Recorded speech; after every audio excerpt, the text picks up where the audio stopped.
Ang bawat mamamayan, responsibilidad na magbayad ng buwis.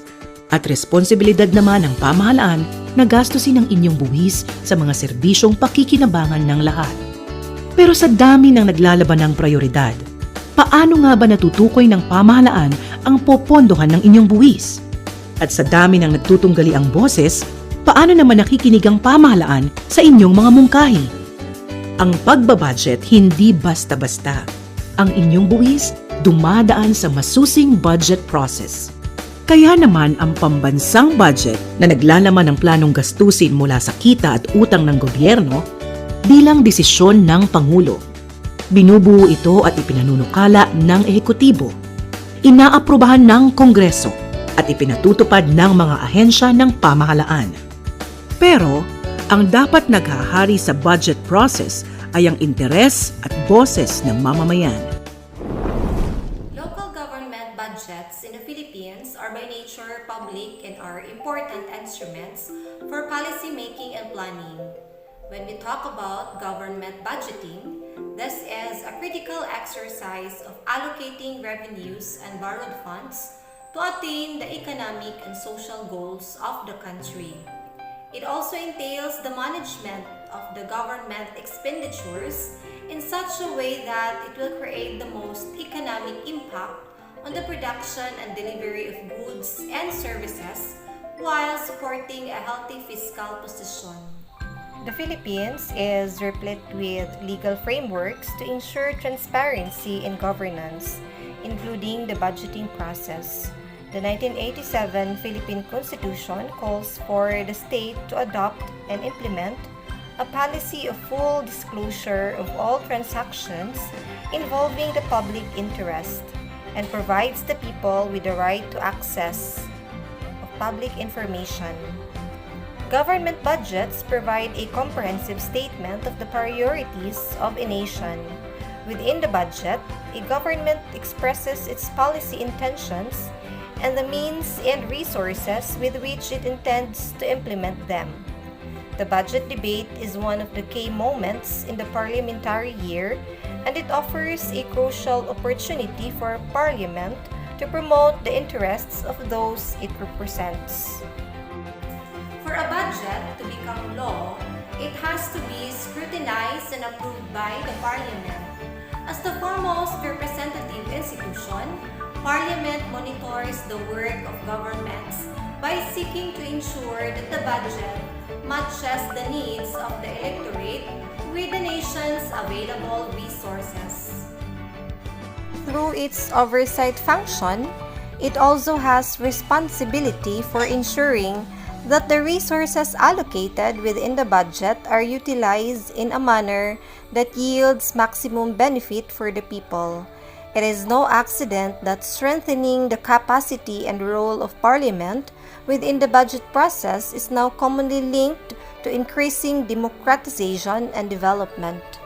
Government budgeting is important because it enables the government to plan and manage its financial resources to support the implementation of various programs and projects that best promote the development of the country, such as healthcare, social services, and low-cost housing for survival. Through the budget, the government can prioritize and put into action its plans, programs, and policies within the constraints of its financial capability, as dictated by economic conditions. National government budgeting is a continuing cycle. That is, while the current year's budget is being spent and accounted for by implementing agencies, the budget for the ensuing year is simultaneously being prepared by the executive, then passed on to Congress for review and approval.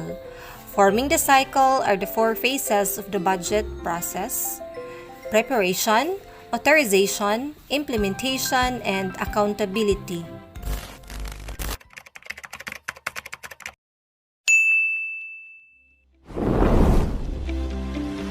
Hi, my name is Laili Tatad, and I will be presenting the first phase of budget cycle, which is budget preparation.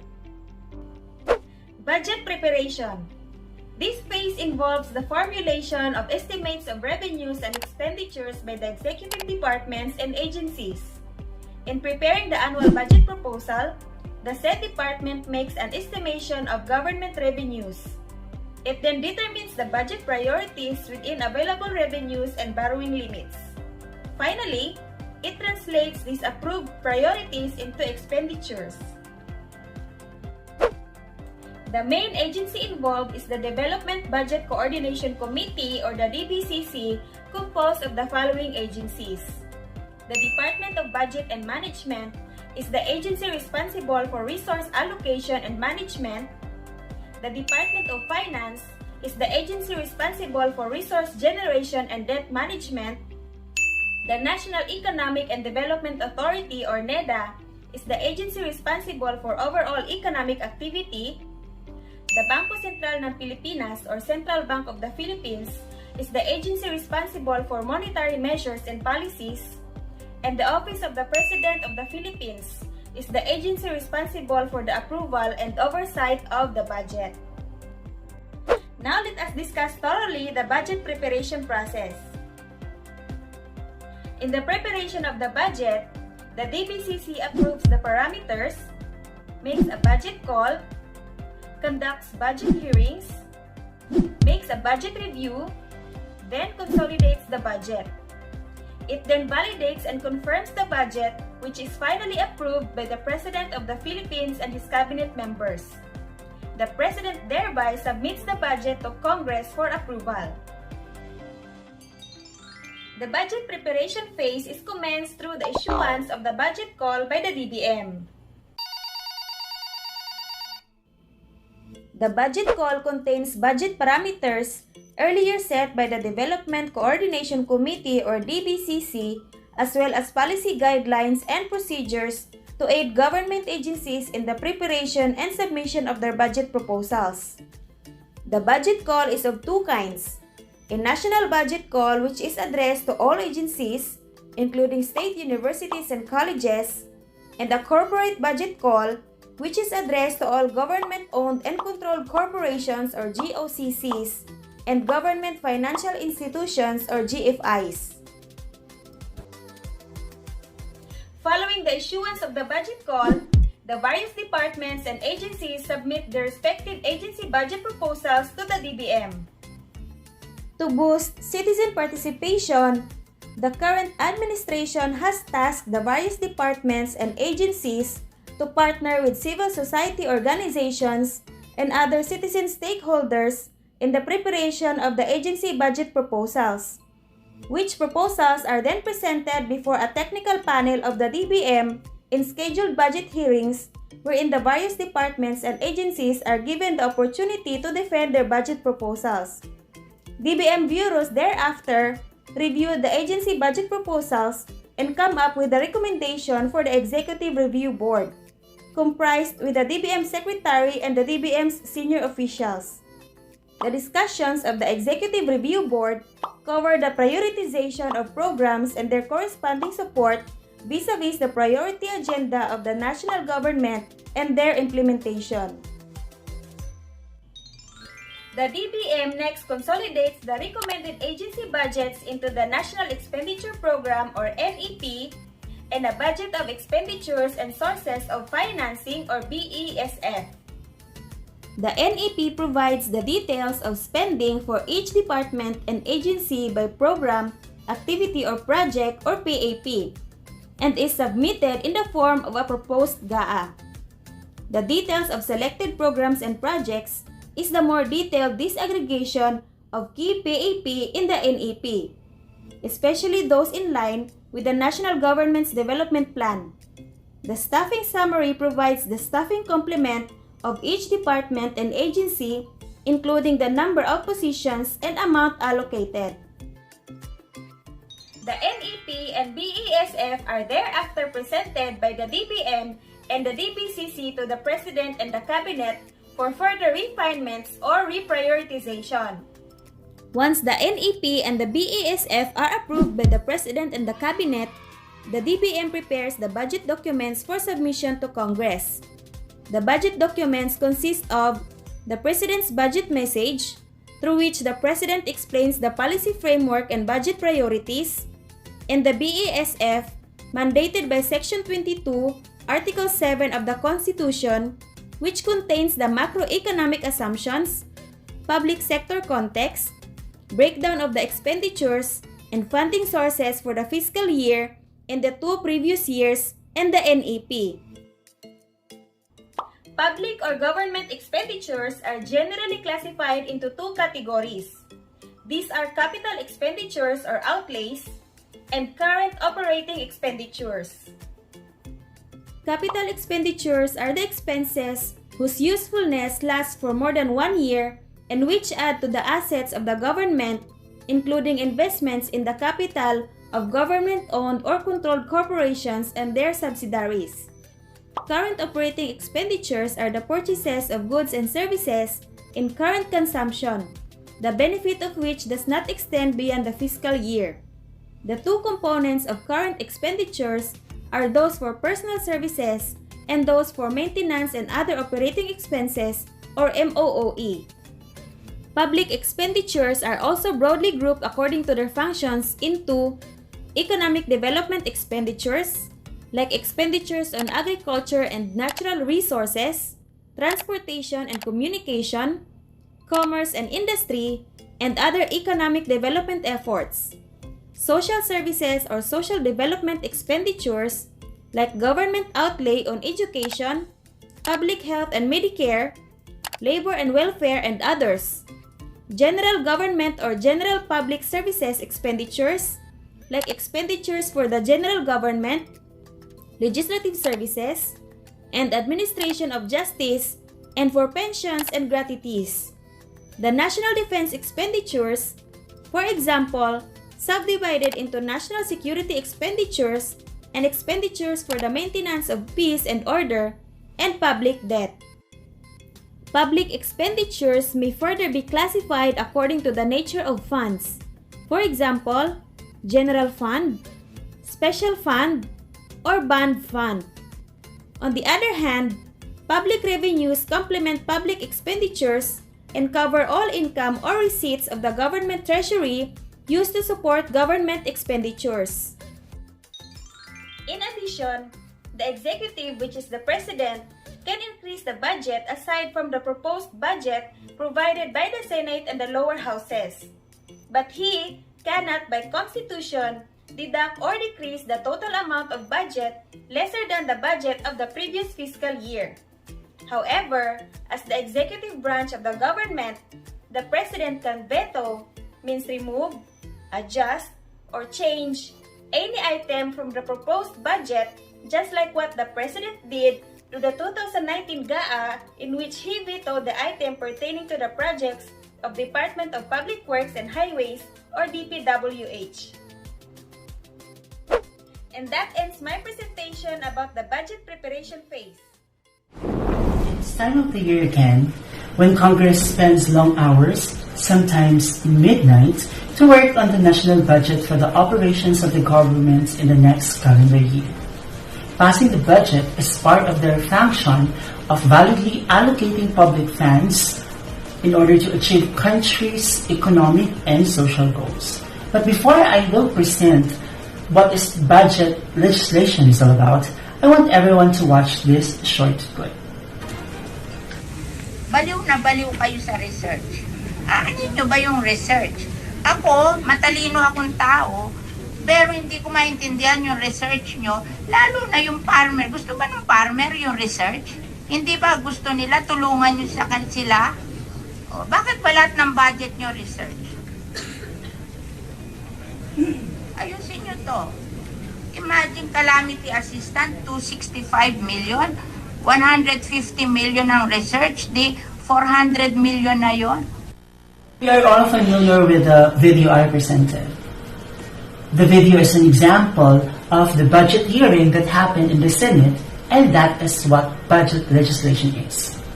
Budget legislation is one of the 4 stages involved in the budget cycle of the government. The others being budget preparation, budget implementation, and accountability. As the term suggests, legislation is the process of making the proposed budget into law, just like any other legislation.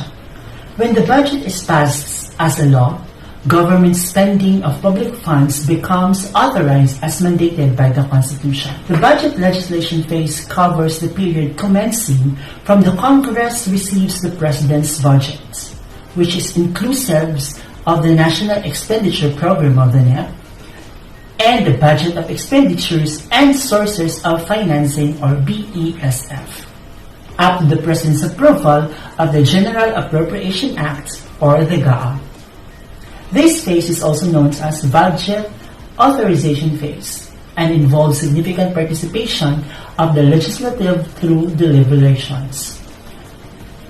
The process of the budget deliberation in the House starts with the President's submission of the National Expenditure Program, which is a thick book of the 3 volumes containing the details of the proposed national expenditures and the sources of financing.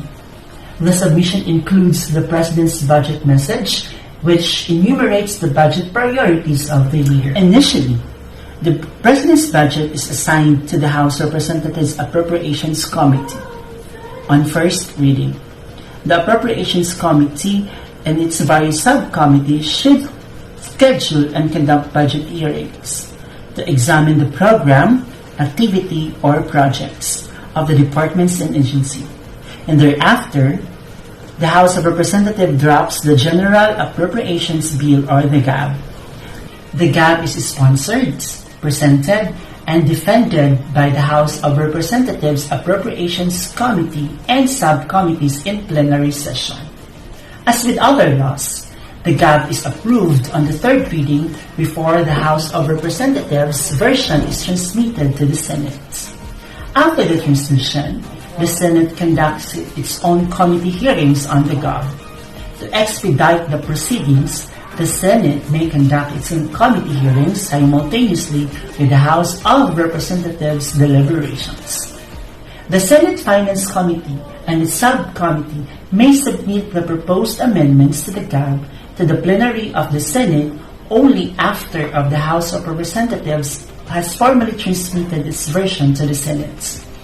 The Senate version of the GAB is likewise approved on the third reading. The House of Representatives and the Senate constitute a panel, each to sit in the bicameral conference committee for the purpose of discussing and harmonizing the conflicting provisions of the versions of GAB. The harmonized version of the GAB is next presented to the President for approval. The President reviews the GAB and prepares the veto message where the budget items are subjected to direct veto or are identified for conditional implementation. If, and by the end of any fiscal year, the Congress shall have failed to pass the GAB for ensuing fiscal year, the GAA for the preceding year shall be deemed or reenacted and shall remain in force and effect until the GAB is passed by the Congress. Then after the approval of the GAA, then it will proceed to the next cycle of the Philippine budget cycle. Budget implementation. Good evening, everyone. My report is all about the budget implementation of the Philippines. When we talk about budget implementation, this is where the people's money is actually spent. As soon as the General Appropriation Act is enacted, the government can implement its priority programs and projects. Legal basis for this presentation. Section 22, Article 7 of the 1987 Constitution. The President shall submit to the Congress within 30 days from the opening of every regular session as the basis of the General Appropriations Bill, a budget expenditures and sources of financing, including receipts from existing and proposed revenue measures. Section 24, Article 6 of the 1987 Constitution state also that all appropriation bills originated exclusively in the House of Representatives, but the Senate may propose or concur with amendments. And the last one, we have the Book 6 of Executive Order Number 292 or the Administrative Code of 1987. This is on the chapters 1 to 7, budget presentation, preparation, authorization, execution, and accountability. The process. Number 1, we have approval of the General Appropriations Act or the GAA. As soon as the GAA is enacted, the government can implement its priority programs and projects. Number 2, the DBM allocation. The DBM then issues allotment to the different agencies. Hence, that the budget is an allotment, then the budget need in the different government agency still need to be collected from the taxes. And if there is projected budget deficient, the government needs to incur domestic and foreign loan. Number 3, we have the budget released accordingly. Agencies conduct the necessary procurement or procurement processes. This is to enter contractual obligation. And these agencies are mindful of the expenditure ceilings set by the appropriations and allotment of the agency. And then the last one we have 2, wherein falls to number 4, authentic bidding and awards. Once contractual deliverables are met, agencies can disburse their payments to their contractors. This going to be starts of the release of funds to the agency. The execution can be done through this process. As you can see in this presentation, this is the execution of funds. We have number 1, early bidding for infrastructures. The second one is the budget program allocation or allocation release. The third one, the bidding and awards obligation. And the fourth one, cash disbursement allocation. Other methods or procurement to accelerate the implementation of government programs and projects and ensure the judicious use of budgeted government funds, the government adopted the Simplified Fund Release System or the SFRS beginning on 1995. As you can see in the presentation, this is my example for this particular implementation. In the case of the Department of Education, to acquire requested materials and services, bidding process is conducted by the Bids and Awards Committee in the specific stores or specific provider. The stores or awardee must possess a Platinum Philjips memberships. Otherwise, the stores could not participate in that particular bidding process. Thank you very much for listening in this presentation. Once again, good evening everyone. I am Elmer Lopez and I will be presenting to you the final phase of the budget cycle. The budget accountability. The budget accountability begins with the establishment of targets for which agencies will be held accountable. Accountability necessitates the executive's faithful implementation of the authorized budget as well as the ability of the Congress, the Commission on Audit, and the citizens to investigate how public funds are used.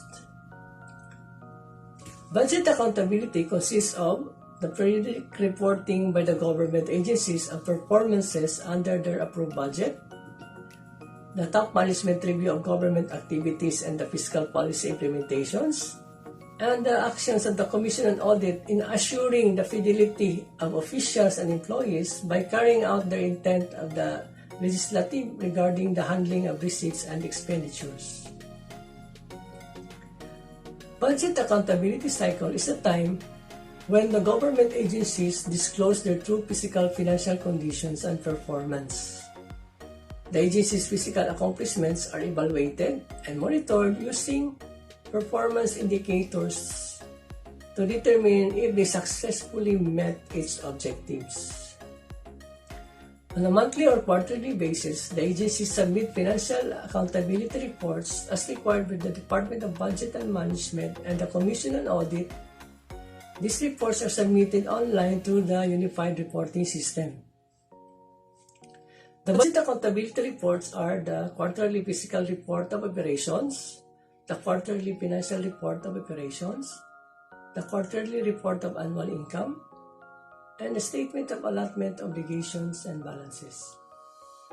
The quarterly fiscal report of operations reflect the national government agencies or NGAs actual physical accomplishment for a given quarter. The quarterly financial report of operations reflect the NGA's actual obligations, expenditures incurred by the programs, activities, or projects and allotment class for a given quarter corresponding to the reported physical accomplishments for the same period. The quarterly report of annual income reflect the NGA's actual income collections from all sources for a given quarter broken down by month. Statement of allotment, obligations, and balances serve as the NGA's summary report of allotments received and corresponding obligation expenditures incurred during the month from all sources by object of expenditures. The main actors in the budget accountability phase are the oversight agencies, namely the Department of Budget and Management, DBM, the Commission on Audit, COA, and the Congress composed by the House of Representatives and the Senate.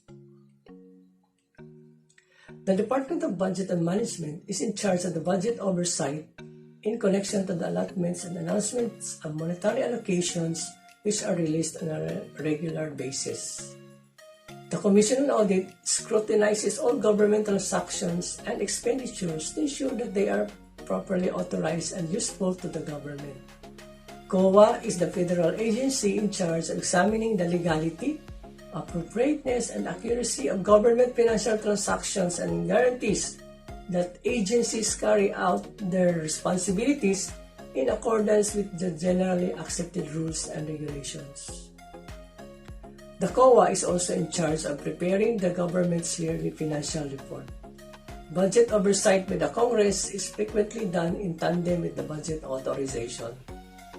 During the budget hearings, agency officials are required to report on their successes and to answer questions about program implementation and resource allocation. Budget accountability at the agency level takes the form of management reviewing actual performance or work achievement in regard to the agency's work targets in connection to financial resources.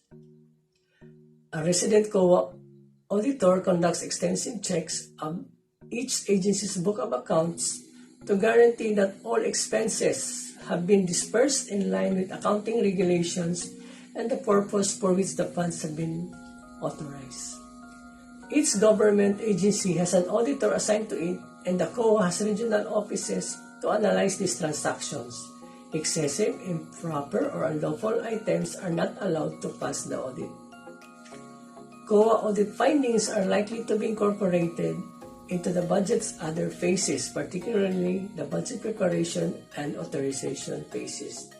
The COA can suggest methods for correcting them.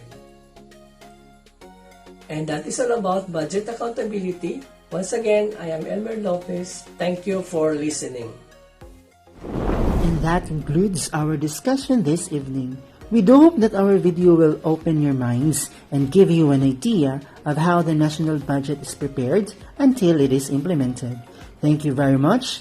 These are your reporters, Ma'am Dami, Sir Elmer, Sir Ian, Ma'am Laili, and Sir Chafford, saying we can do it.